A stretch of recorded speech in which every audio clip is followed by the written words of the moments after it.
본 동영상은 행정안전부와 한국정보화진흥원의 지식정보자원관리 사업으로 제작되었습니다.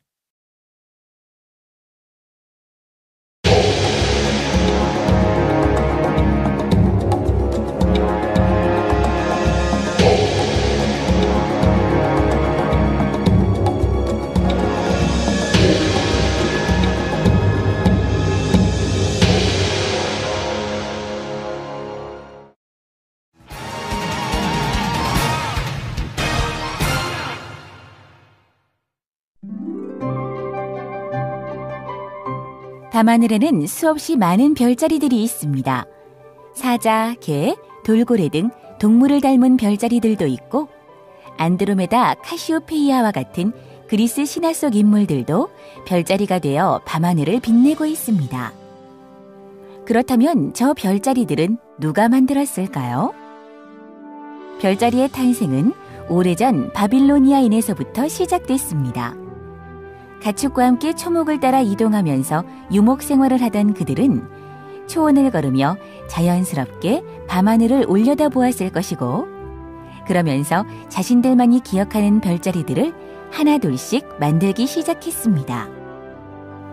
그 시절 바빌로니아인들이 만든 별자리에는 지금 우리에게 잘 알려져 있는 별자리도 있습니다. 바로 동물과 관련 깊은 별자리명인 황도 12궁이죠. 황도 12궁을 탄생시킨 바빌로니아의 천문학은 이제 고대 문명의 발상지였던 이집트 천문학과 함께 고대 그리스로 전해지게 됩니다. 천문학은 고대 그리스로 넘어오면서 그리스 신화에 등장하는 신과 영웅, 동물들이 별자리로 만들어지는 등 눈부신 발전을 거두게 됐습니다. 이렇게 시간이 흐름에 따라 별자리에 대한 관심은 동서양을 막론하고 점점 높아졌죠. 그런데 20세기 국제적인 교류가 활발해지면서 한 가지 문제점이 생겼습니다. 각 나라별로 별자리를 다르게 사용하고 있었기 때문이죠. 이런 문제점을 해결하기 위해 국제천문연맹은 1928년 황도 12궁을 포함한 88개의 별자리를 확정짓게 됩니다. 그럼 먼저 황도 12궁을 만나볼까요?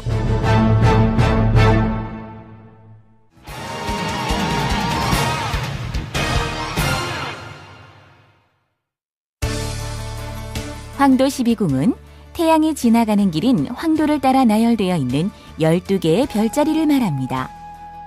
여러분이 잘 알고 있는 태어난 달의 별자리들이 바로 이 황도 12궁을 가리키는 것이죠. 탄생 별자리라는 것은 내가 태어난 날에 태양이 그 별자리에 위치해 있다는 것을 뜻합니다. 그렇다면 여기서 한 가지 궁금한 점이 있습니다. 과연 내가 태어난 날짜에 내 탄생 별자리를 볼 수 있는 걸까요? 네, 안타깝게도 자신의 생일날에는 자신의 탄생 별자리를 볼 수가 없습니다. 자신의 탄생 별자리를 보려면 어떻게 해야 될까요? 네, 자신의 탄생 별자리를 보려면은 자신의 생일에서 한 6개월 정도 전후로, 그러니까 만약에 자신의 생일이 1월이면은 6개월을 더한 7월을 전후로 한 6월, 7월, 8월 정도에 자신이 탄생한 별자리를 밤하늘에서 찾아볼 수가 있는 거죠.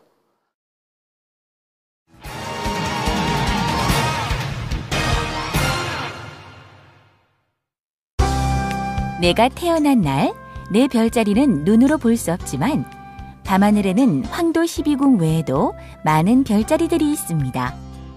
그렇다면 우리가 88개의 별자리를 다 외우고 있어야 밤하늘에서 반가운 별자리들을 찾을 수 있는 걸까요? 다 외울 필요는 없습니다. 왜냐하면 우리에겐 별자리를 좀 더 편하게 찾기 위해 만든 별자리판이 있기 때문이죠. 한마디로 별자리를 쉽게 알아볼 수 있는 별자리 지도라고 할 수 있습니다. 별자리판은 보시는 것처럼 2개의 판으로 구성되어 있습니다. 하나의 판에는 1년의 날짜가 적혀 있고 또 다른 판에는 이렇게 시간이 적혀 있죠. 자, 그럼 별자리판을 통해 별자리를 찾아볼까요? 네, 별자리판을 맞추는 법은 굉장히 간단합니다. 날짜가 적혀 있는 날짜판과 시간이 적혀 있는 시간판, 그 두 가지를 일치시키면 되는 거죠. 예를 들어서 12월 15일 밤 9시다 라고 하면은 날짜판에서 12월 15일을 찾아주시고요. 시간판에서 저녁 9시, 21시를 찾아가지고 두 개를 일치시켜 주면은 그 시간에 볼 수 있는 별자리를 찾아볼 수가 있습니다.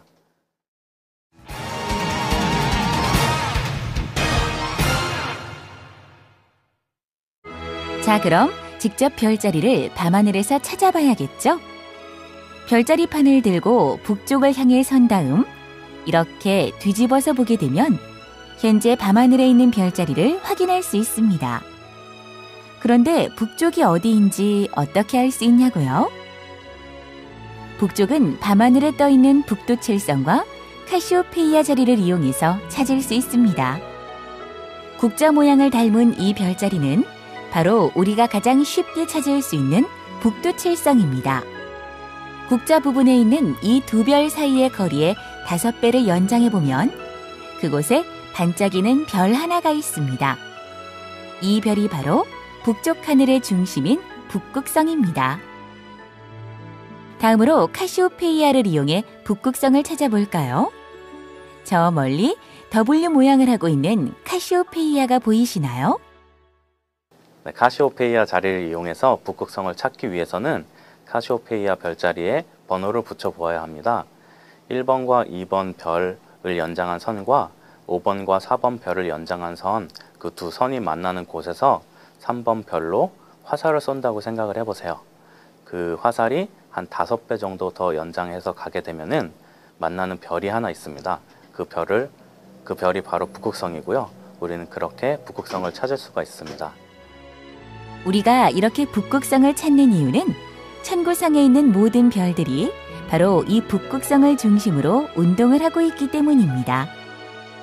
이제 북극성을 통해 밤하늘의 북쪽을 확인했으니 나머지 방위들도 알 수 있겠죠? 북극성을 바라보고 있는 방향이 북쪽이면 뒤쪽은 남쪽이 됩니다. 그리고 양 팔을 벌렸을 때 오른쪽이 동쪽, 왼쪽이 서쪽이 되는 거죠.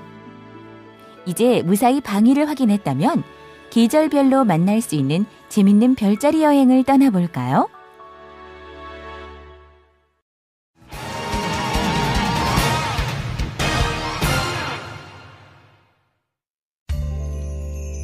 봄철 밤하늘에는 목동, 처녀, 사자, 왕관자리가 밝게 빛나고 있습니다. 이들 외에도 까마귀자리, 사냥개자리, 머리털자리 등 많은 별자리들이 있죠. 그 중에서도 목동자리는 북두칠성의 국자 손잡이에서부터 이어져 내려오면 찾을 수 있습니다. 국자 손잡이에서 내려오다 보면 가장 밝게 빛나는 별인 아크투루스를 만날 수 있는데 아크투루스에서 다시 북쪽으로 뻗어 있는 곳에 방망이 모양을 한 목동자리가 있습니다. 이 목동자리에는 여러 신화가 존재하지만 그중 하나가 하늘을 짊어지고 있다는 아틀라스라는 신화가 있습니다. 목동자리의 아크투루스에서 다시 선을 연장하여 가다 보면 또 하나의 밝은 별과 만납니다. 이 별은 처녀자리의 스피카라는 별이죠. 스피카를 시작으로 우리는 이렇게 아름다운 처녀의 모습을 그려볼 수 있습니다. 이제 봄철 남쪽 하늘로 올려다볼까요? 마치 물음표 모양이 뒤집어져 있는 것처럼 보이는 저 별자리는 일명 사자자리로 불립니다. 남쪽 하늘에서 사자자리를 찾으려면 북두칠성의 국자 부분에 있는 두 별의 반대쪽에 있는 두 개의 별을 이렇게 북극성과 반대 방향으로 연장해야 하는데 연장하면서 내려가다 보면 레골루스라는 사자자리의 별과 만날 수 있죠.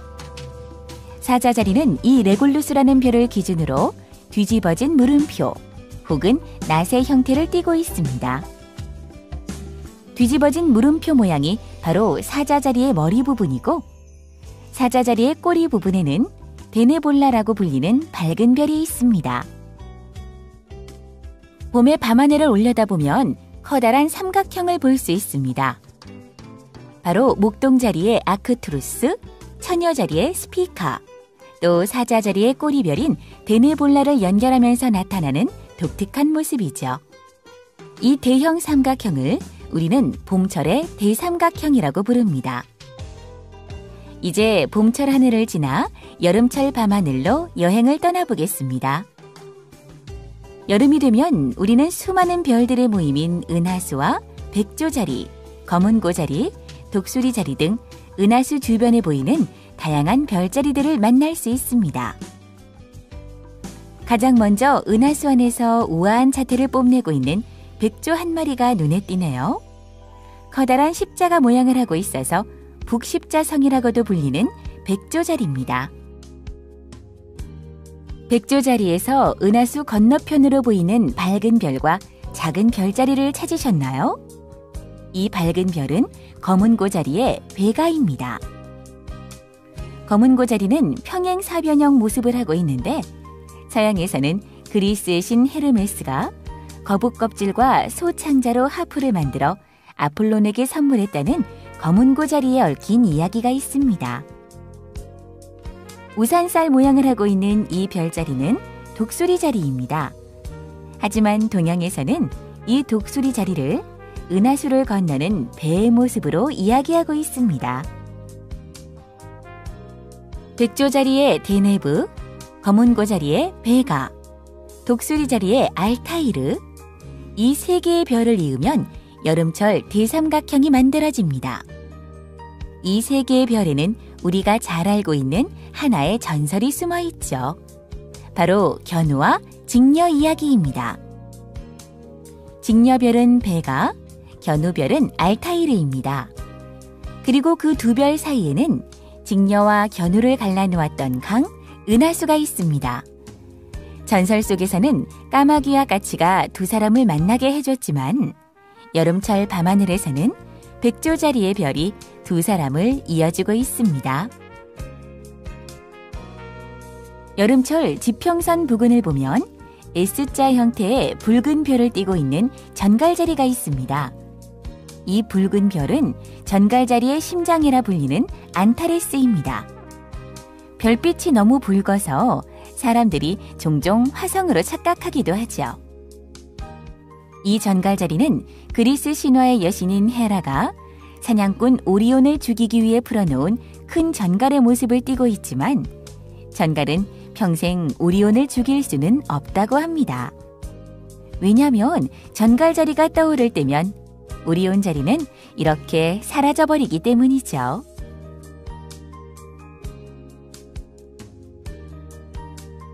이제 시선을 우리 은하 쪽으로 돌려볼까요? 우리 은하의 중심엔 주전자 모양을 한 궁수자리가 있습니다.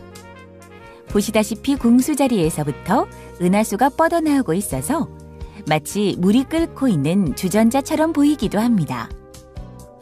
궁수자리에는 은하수 외에도 많은 천체들이 모여 있습니다. 구상성단을 비롯해 라군성운이라 불리는 성운들도 있죠. 천체들이 이렇게 궁수자리에 모여 있는 이유는 이곳이 바로 우리 은하의 중심 방향이기 때문입니다. 자, 이제 여름이 지나고 가을이 됐습니다. 밤하늘에도 새로운 계절이 찾아왔죠. 가을 풍경이 쓸쓸한 건 하늘도 마찬가지인가 봅니다. 가을철 밤하늘에선 밝은 별들을 거의 찾아볼 수 없으니 말이죠. 밝은 별이 많지는 않아도 가을철 밤하늘엔 그리스 신화에 등장하는 한 가족을 만날 수 있습니다. 바로 카시오페이아와 안드로메다, 그리고 그녀들의 남편들이 등장하죠. 하지만 아쉽게도 카시오페이아의 남편인 세페우스와 안드로메다를 부인으로 맞이한 페르세우스의 별자리는 안드로메다 자리보다 그 밝기가 밝지 않아서 우리 눈에는 잘 보이지 않습니다. 밝은 별이 없는 가을철 밤하늘, 그 중심을 지켜주는 것은 바로 페가수스 자리입니다. 이 별자리는 사각형의 모습을 하고 있어 페가수스 사각형이라고도 불리고 있죠. 그럼 가을 하늘의 중심 별자리인 페가수스 자리를 찾아볼까요? 카시오페이아 자리에 있는 세 번째와 네 번째 별을 연장해서 가다 보면 반가운 페가수스 자리가 있습니다. 페가수스 자리 옆으로 안드로메다 자리도 보이네요. 페가수스 사각형과 안드로메다 자리는 서로 붙어 있답니다. 이렇게 가을철에 볼 수 있는 별자리 여행을 마치고 이제 오리온 자리를 중심으로 모여있는 겨울철 별자리들을 만나보겠습니다. 오리온 자리는 그리스 신화에 등장하는 용감한 사냥꾼 오리온을 상징하고 있습니다. 꼭 장구처럼 보이기도 하지만 한번 상상해 보세요. 한 손에는 칼, 또 다른 한 손에는 방패를 가지고 있는 늠름한 오리온 장군의 모습을요. 오리온 자리에는 유난히 밝은 빛을 띠고 있는 베텔기우스와 리겔 두 개의 밝은 별이 있습니다. 이 밖에도 우리에게 잘 알려진 오리온 대성운과 말머리 성운도 만날 수 있습니다. 오리온 자리 옆으로 고개를 돌리면 V자 모양을 하고 있는 황소뿔을 보게 될 겁니다. 바로 황소자리죠. 뿔과 얼굴, 몸을 이어주니 어떻게 황소처럼 보이나요? 황소자리에는 알데바란이라는 붉은색의 밝은 별이 있어서 여러분 누구나 쉽게 찾아볼 수 있습니다. 그리고 우리에게 잘 알려진 산계성단도 만날 수 있죠. 플레이아데스라고 불리는 이 산계성단은 우리나라 말로는 좀생이 별이라는 이름을 가지고 있죠. 이제 황소자리에서 반시계 방향으로 눈을 돌려볼까요? 오각형 모양을 띠고 있는 마차부 자리가 보이시나요? 마차부 자리에서 가장 밝은 빛을 띠고 있는 이 별의 이름은 카펠라입니다. 카펠라를 뒤로 하고 이제 마차부 자리에서 반시계 방향으로 이동해 보겠습니다. 저 멀리 우애 좋은 형제인 쌍둥이 자리가 보이는군요. 쌍둥이 자리는 그리스 신화의 최고 신인 제우스의 쌍둥이 아들인 카스토르와 폴룩스를 나타내고 있습니다. 그래서 쌍둥이 자리에는 실제로 카스토르와 폴룩스의 이름을 가진 밝은 별들이 존재하고 있죠.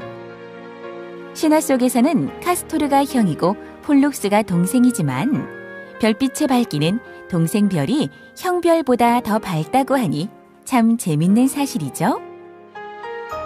쌍둥이 자리에서 다시 반시계 방향으로 시선을 돌리면 작은 개 자리가 있습니다. 별자리라고 하기엔 별들의 개수가 너무 작죠? 그래서 두 개의 별을 가지고 있는 작은 개 자리를 보고 이렇게 말하는 사람들도 있습니다. 작은 개 자리는 큰 개 자리의 개가 먹다가 버린 뼈다귀일지도 모른다고 말이죠. 그럼 큰 개 자리에 있는 별들을 직접 만나볼까요? 큰 개 자리는 작은 개 자리의 아래쪽에 있으며 밤하늘에서 가장 밝은 별로 알려진 시리우스가 이곳에 있죠. 큰 개 자리, 어떠세요? 정말 개의 모습을 닮은 것 같나요? 우리는 겨울철 밤하늘에서도 어김없이 특별한 삼각형을 찾을 수 있습니다. 바로 시리우스와 프로키온, 오리온 자리에 베텔기우스로 연결했을 때 나타나는 겨울철 대삼각형이 그것이죠. 또한 밝은 별들인 오리온 자리의 리겔, 알데바란, 카펠라, 폴룩스, 프로키온, 시리우스를 연결하면 커다란 육각형의 모습이 나타나기도 하는데 이 독특한 모습은 겨울철 다이아몬드라고 불리고 있습니다. 캄캄한 밤하늘을 올려다보면 생김새도 이름도 다양한 수많은 별들이 반짝이고 있습니다. 오래전에는 여행자들의 길잡이였고 오늘날에는 천문학자들의 별지도가 되어지고 있는 별자리들. 이제 우리도 밤하늘을 올려다보면서 나만의 별자리를 만들어 보는 건 어떨까요?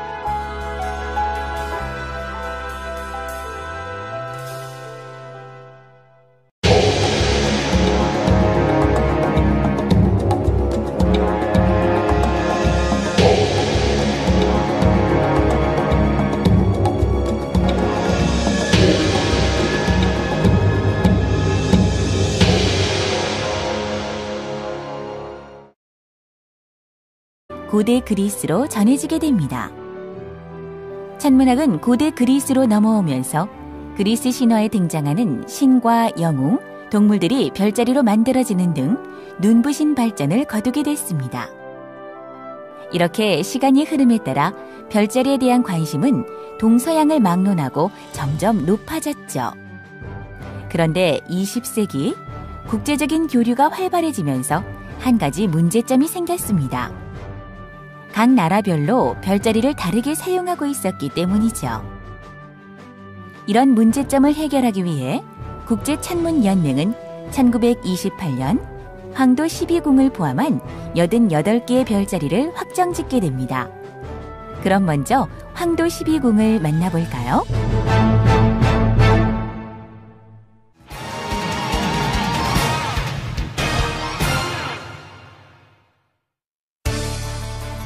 황도 12궁은 태양이 지나가는 길인 황도를 따라 나열되어 있는 12개의 별자리를 말합니다. 여러분이 잘 알고 있는 유목 생활을 하던 그들은 초원을 걸으며 자연스럽게 밤하늘을 올려다보았을 것이고, 그러면서 자신들만이 기억하는 별자리들을 하나둘씩 만들기 시작했습니다. 그 시절 바빌로니아인들이 만든 별자리에는 지금 우리에게 잘 알려져 있는 별자리도 있습니다. 바로 동물과 관련 깊은 별자리명인 황도 12궁이죠. 황도 12궁을 탄생시킨 바빌로니아의 천문학은 이제 고대 문명의 발상지였던 이집트 천문학과 함께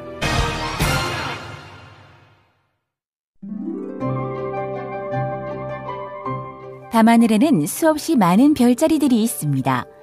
사자, 개, 돌고래 등 동물을 닮은 별자리들도 있고, 안드로메다, 카시오페이아와 같은 그리스 신화 속 인물들도 별자리가 되어 밤하늘을 빛내고 있습니다. 그렇다면 저 별자리들은 누가 만들었을까요?